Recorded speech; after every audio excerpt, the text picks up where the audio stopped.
पिता और पुत्र और पवित्र आत्मा के नाम पर आमीन। ख्रिस्त में प्यारे भाइयों और बहनों, आज माता कलीसिया पवित्र तृत्व या त्रिएक भगवान पिता और पुत्र और पवित्र आत्मा का पर्व मनाती है। माता कलीसिया हमें सिखाती है कि परमेश्वर एक है और एक परमेश्वर में तीन जन हैं, पिता और पुत्र और पवित्र आत्मा। तीनों बराबर हैं, तीनों एक ही प्रकृति के हैं, तीनों का कोई शुरुआत और अंत नहीं। इनके व्यक्तित्व अलग अलग हैं, उनके काम अलग अलग हैं, फिर भी तीन नहीं एक भगवान है। किसी एक की उपस्थिति में तीनों की उपस्थिति रहती है। यह कलीसिया की विश्वास का बड़ा पवित्र रहस्य है, जिसके आधार पर प्रत्येक ख्रिस्ती जीवन को महान और सर्वोच्च ईश्वर की प्रेरणा और कृपा मिलती है। कैसे ईश्वर एक है और उसमें तीन जन हैं, यह हमारी समझ के बाहर है और यही ईश्वर को रहस्यमय बनाती है, जिसको हम बड़े आदर और प्यार से, आश्चर्य और अभिमान के साथ विश्वास करते हैं। बाइबल में भिन्न भिन्न जगहों पर पवित्र तृत्व का झलक मिलता है। बहुत ही महत्वपूर्ण पदों को देखते हुए हम मनन करें। उत्पत्ति ग्रंथ में ईश्वर ने कहा, हम मनुष्य को अपना प्रतिरूप बनाएं, वह हमारे सादृश्य हो। ईश्वर ने अपने आप को बहुवचन में संबोधित किया। गैब्रियल दूत के संदेश में तीनों का जिक्र है। दूत मरियम को कहता है कि उस पर पिता ईश्वर की कृपा है, पवित्र आत्मा आएगा और वह पुत्र यीशु को जन्म देगी। यीशु की बपतिस्मा के समय, यह मेरा प्रिय पुत्र है, मैं इससे अत्यंत प्रसन्न हूँ, कहते हुए पिता ईश्वर सुनाई दिए।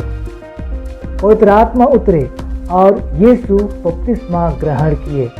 यीशु प्रेरितों को पिता और पुत्र और पवित्र आत्मा के नाम पर बपतिस्मा देने का आदेश देता है।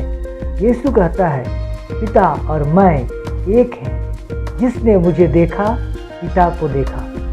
मैं पिता से प्रार्थना करूंगा, वह तुम्हें एक दूसरा सहायक प्रदान करेगा जो सदा तुम्हारे साथ रहेगा, वह सत्य का आत्मा है।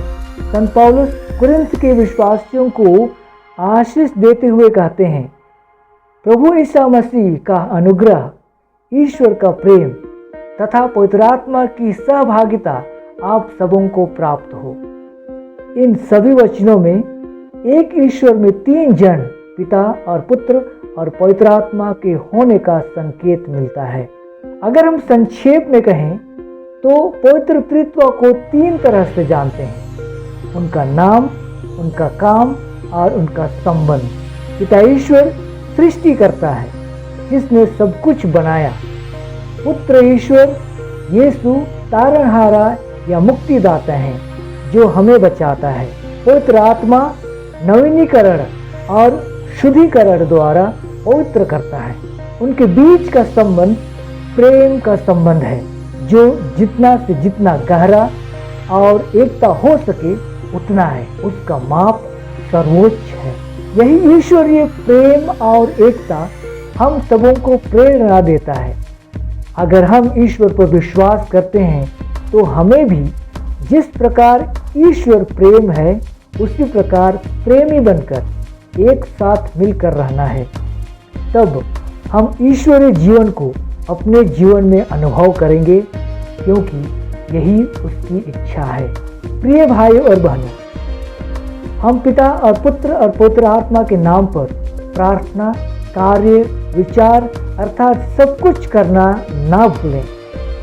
यह ईश्वर के लिए आदर और भक्ति है और हमारे लिए उसका वरदान। जय यीशु, पिता और पुत्र और पवित्र आत्मा के नाम पर आमीन।